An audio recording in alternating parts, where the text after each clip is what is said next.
আসসালামু আলাইকুম সবাইকে স্বাগত জানাচ্ছি আমাদের আজকের ক্লাসে। আজকে আমরা আলোচনা করতে চাই এরাইথ্রোপয়েটিন নিয়ে। আমরা সবাই জানি যে একটা পেশেন্টের যদি আসলে সিকেডি থাকে, এই সকল পেশেন্টের ক্ষেত্রে আসলে আমরা দেখি যে অ্যানিমিয়া ডেভেলপ করে, এবং এই অ্যানিমিয়ার একটা বড় রিজন হচ্ছে যে ডিউরিং দ্য সিকেডি পেশেন্টের আসলে এরাইথ্রোপয়েটিন সিক্রেশন আসলে কমে যায়। সো যেহেতু এরাইথ্রোপয়েটিন সিক্রেশন কমে যায়, সেটার জন্য স্বাভাবিকভাবে পেশেন্টের অ্যানিমিয়া ডেভেলপ করে। সাধারণত আমরা এখানে দেখি নর্মোসাইটিক অ্যানিমিয়া ডেভেলপ করে।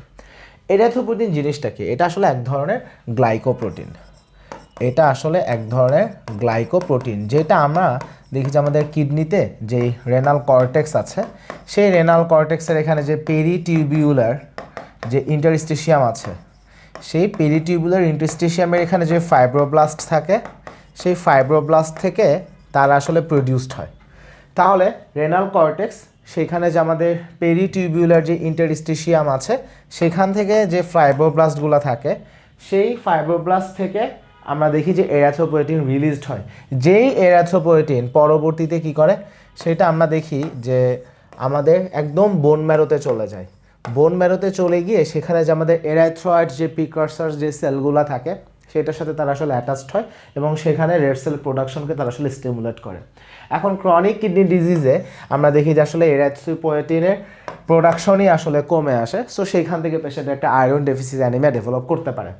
আবার আরেকটা কন্ডিশনের কথাও এখানে রিলেভেন্স আসবে, সেটা হচ্ছে যে সকল পেশেন্টকে আমরা কেমোথেরাপিউটিক এজেন্ট আসলে দিই, যে সকল পেশেন্টে আমরা আসলে সাইটোটক্সিক ড্রাগ দিচ্ছি, সেই সাইটোটক্সিক ড্রাগের একটা অ্যাডভার্স ইফেক্ট হিসেবে আমরা দেখি যে মায়োলোসাপ্রেশন হয়, right?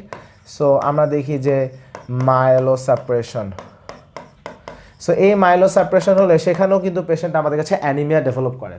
So basically cytotoxic drug দিয়ে সেইখান থেকে অ্যানিমিয়া, অথবা একটা পেশেন্টের সিকেডি আছে সেখান থেকে অ্যানিমিয়া, এই ঘটনাগুলো যখন ঘটে, সেখানে ট্রিটমেন্ট হিসেবে আমরা বাইরে থেকে এরাথ্রোপয়েটিন দিই। বাইরে থেকে যেহেতু এরাথ্রোপয়েটিন দিই, এটাকে তখন এক্সোজেনাস বলা হবে, কারণ এন্ডোজেনাস এরাথ্রোপয়েটিন তো তৈরি হয়। সো আমি এক্সোজেনাস এরাথ্রোপয়েটিন দিই। এখন এক্সোজেনাস এরাথ্রোপয়েটিন কীভাবে আমরা নর্মালি দিই? নর্মালি যেটা করা হয় সেটা হচ্ছে রিকম্বিন্যান্ট টেকনোলজি থেকে তৈরি হওয়া, আমরা রিকম্বিন্যান্ট টেকনোলজি থেকে তৈরি হওয়া এরাথ্রোপয়েটিনকে আমরা আসলে ইউজ করে থাকি। সো নর্মালি আমরা এই জন্য কোনো পেশেন্টের যদি সিকিডি থেকে অ্যানিমিয়া হয় বা সাইটোটক্সিক ড্রাগ দেওয়ার ফলে তার অ্যানিমিয়া হয়ে গেছে, এখানে আমরা নর্মালি এরাথ্রোপয়েটিন আসলে ইউজ করতে পারি।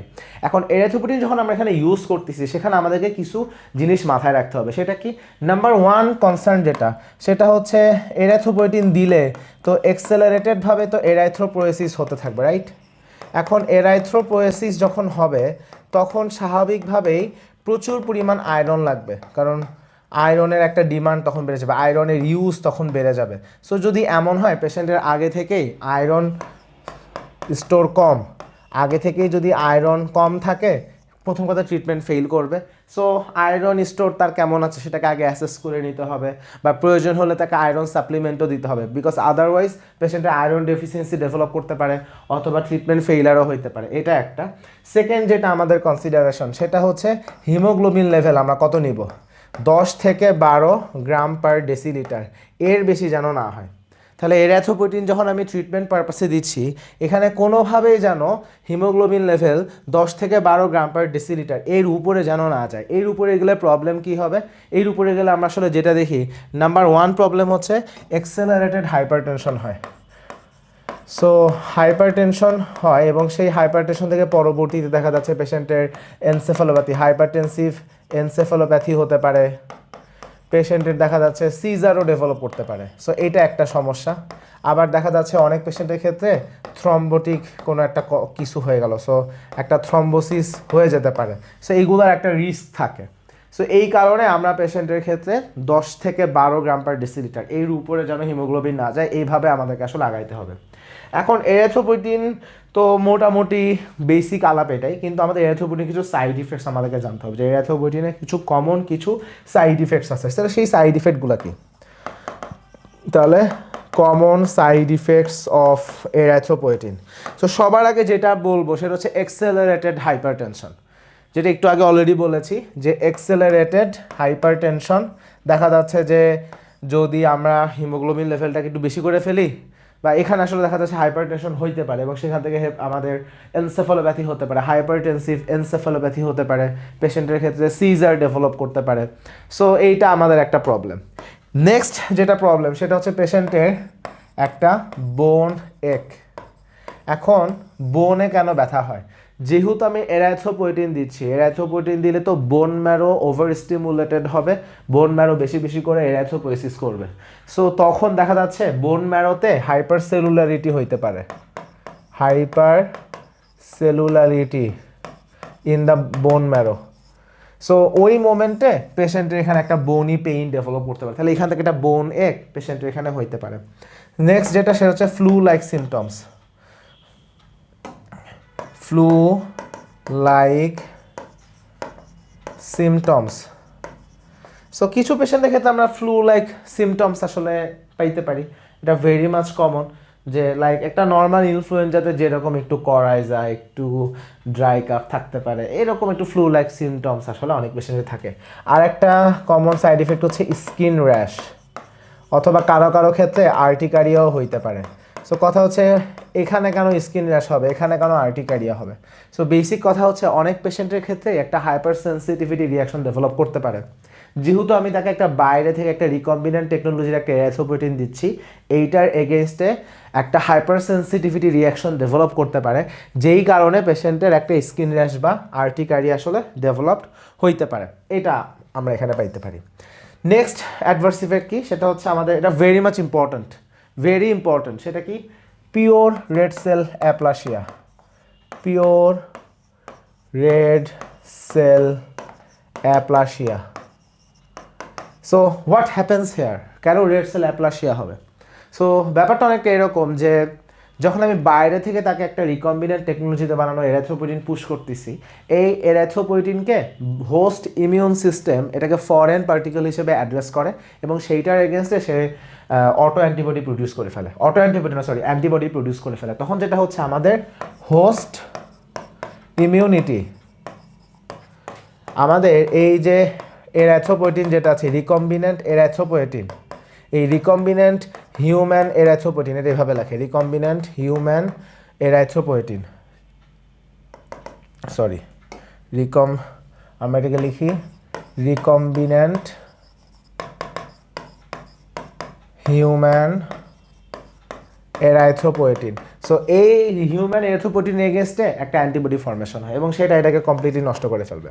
তাহলে কথা হচ্ছে এইটা নষ্ট হইলে ঠিক আছে, আমাদের অ্যানিমিয়া পারসিস্ট করবে, কিন্তু পিওর রেড সেল অ্যাপ্লাসিয়া কেন হলো? কারণ হচ্ছে এই অ্যান্টিবডি যেটা প্রডিউস হচ্ছে, এই অ্যান্টিবডি সে যেমন এই রিকম্বিনেন্ট এরাথ্রোপয়েটিন এগেনস্টে কাজ করে, একই সাথে সে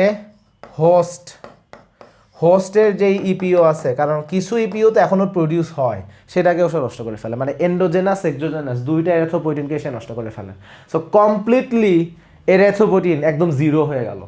সো এইখান থেকে pure red cell aplasia develop করে। সো এটা খুবই মেজর একটা প্রবলেম। সো এটাকে আমরা কীভাবে আসলে ওভারকাম করতে পারি? এটা ওভারকাম করার উপায় হচ্ছে, ঠিক আছে, রিকম্বিনেন্ট এরাথ্রোপয়েটিন একটা অল্টারনেটিভ ডারবেপোয়েটিন, এটা হচ্ছে আমাদের অল্টারনেটিভ ডারবেপোয়েটিন। এইটা যদি আমরা দিই তাহলে আর প্রবলেম নাই। সো এইটার ক্ষেত্রে আর এইটার ক্ষেত্রে আর অ্যান্টিবডি প্রডিউস হবে না, সেই রেসপন্সটা আমরা আসলে পাবো না।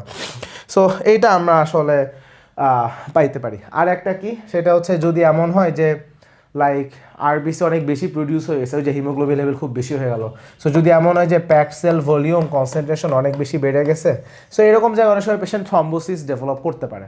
সো থ্রম্বোসিস এটা হইতে পারে, এটা আমাদের অ্যানাদার সাইড ইফেক্ট, এগুলো আমরা পাইতে পারি। তাহলে কমন সাইড ইফেক্টসগুলো নিয়ে আমাদের একটা আইডিয়া হয়ে গেল। এবার আসি যে এরাথ্রোপয়েটিন দিছি বা ট্রিটমেন্ট ফেল করছে। সো ট্রিটমেন্ট কেন ফেল করলো? ট্রিটমেন্ট কিছু কিছু কন্ডিশনে ফেল হইতে পারে। এমন হইতে পারে যে আগে থেকে আয়রন কম ছিল, বা আগে থেকে আয়রন অ্যানিমিয়া নাই, বা অ্যানিমিয়া আছে অ্যাকচুয়ালি, বাট সেরাম ফেরিটিনিন ওইভাবে খুব একটা নর্মাল কম না, কিন্তু আয়রন স্টোর ছিল না, স্টোর কম ছিল। তাহলে একটা হতে পারে আয়রন কম ছিল, অথবা আগে থেকেই আয়রন ডেফিসিয়েন্সি অ্যানিমিয়া ছিল। সো মূল কথা হচ্ছে আয়রনের অভাব।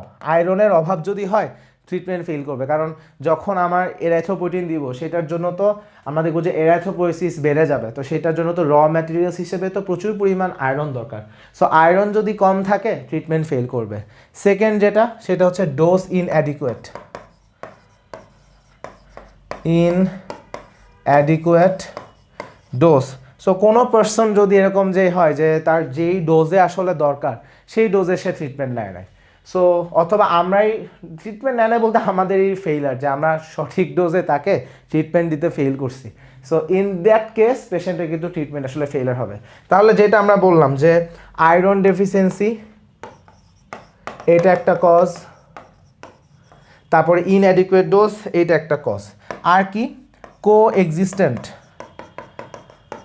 কোএক্সিস্টেন্ট বা কনকারেন্টভাবে যদি কোনো একটা ইনফেকশন থাকে অথবা ইনফ্লামেশন থাকে,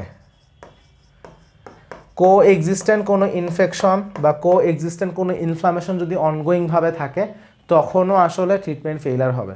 সো এই জন্য পেশেন্টের ইনফেকশন থাকলে ইনফেকশনকে ট্রিট করতে হবে, বা কোনো অনগোয়িং ইনফ্লামেশন থাকলে সেটাকে ডিল করতে হবে, মানে সেটা ট্রিট করতে হবে, আদারওয়াইজ ট্রিটমেন্ট আমাদের ফেইল হবে। আচ্ছা, আর কি কি কারণে আমাদের ফেইলার হইতে পারে? দুইটা জিনিস, একটা হচ্ছে অ্যালুমিনিয়াম টক্সিসিটি, অ্যালুমিনিয়াম টক্সিসিটি, আর একটা হচ্ছে আমাদের হাইপার প্যারাথাইরয়েড বোন ডিজিজ, হাইপার প্যারাথাইরয়েড বোন ডিজিজ। তাহলে এই দুটো একটু আমাদের কাছে লেস রিলেভেন্ট মনে হতে পারে, বাট পরীক্ষায় এগুলোই আমরা ভুল করব। সো অপশনে যখন এই অ্যালুমিনিয়াম টক্সিসিটি দেওয়া থাকবে আমরা একটু কনফিউজড হয়ে যাবো, বাট এটার জন্য আসলে ফেইলার হইতে পারে। সেকেন্ড কি হাইপার প্যারাথাইরয়েড বোন ডিজিজ, যে আমাদের যদি হাইপার প্যারাথাইরয়েড বোন ডিজিজ যদি ডেভেলপ করে সেখানেও আসলে এরাইথ্রোপয়েটিন আসলে ফেইল করবে। সো মোটা দাগে আমাদের এইগুলা হচ্ছে কারণ অফ ফেইলার। বাট আমাদের এমআরসিপিতে কমনলি যেগুলো থেকে কোশ্চেন আসে ওই যে হাইপার টেনশন হচ্ছে সেটাকে মাথায় রাখা, হিমোগ্লোবিন 10 থেকে 12 উপরে যাবে না সেটাকে মাথায় রাখা, বা পিওর রেড সেল অ্যাপ্লাসিয়া হয়, এটা থেকেই most of the Times question আসে, পিওর রেড সেল অ্যাপ্লাসিয়া কেন হচ্ছে, সো এটা থেকে কমনলি কোশ্চেন আসে। আর কীভাবে এটাকে আমরা ওভারকাম করতে পারি, এটার এগেনস্ট আমরা ডারবাইপোয়েটিন দিলে এটার রিস্ক অনেক কমে আসে। সো ডারবাইপোয়েটিন এখানে একটা বেটার অল্টারনেটিভ এজেন্ট। সো মোটা দাগে আমাদের আসলে এইগুলো নিয়েই কোশ্চেন আসে। সো এই ছিল মোটামুটি আমাদের এরাইথ্রোপয়েটিন সংক্রান্ত আলোচনা। সবাইকে অসংখ্য ধন্যবাদ।